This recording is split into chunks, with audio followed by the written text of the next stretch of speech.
In this video, you'll learn how to copy photos and videos from your Pixel 6 to your MacBook using a USB cable.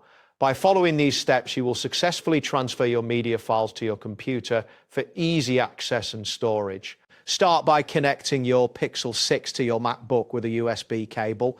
Ensure that the cable is functioning properly, as a faulty cable can disrupt the transfer process. Once you connect your phone, unlock it and wait for a connection prompt to appear on the screen.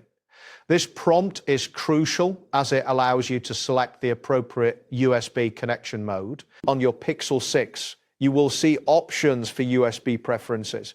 Choose the option labeled File Transfer or MTP. This selection enables your MacBook to access the storage on your phone. It is important to keep both devices connected securely throughout this step to avoid any interruptions. Next, you will need to use Android file transfer on your MacBook to browse the files on your Pixel 6.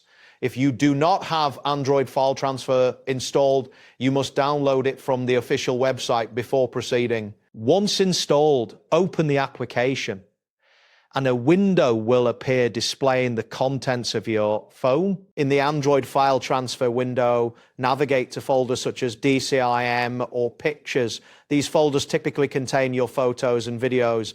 Take your time to locate the specific files you wish to transfer. Selecting the correct files is essential as it prepares them for copying to your MacBook. After selecting the desired files, you can drag and drop them from the Android file transfer window to a folder on your MacBook where you want to save them. It is advisable to choose a location that is easy to access later. Be patient as the transfer process completes and do not disconnect the cable during this time to ensure all files are transferred correctly. Once the transfer is finished, you will need to safely eject your Pixel 6 from your MacBook.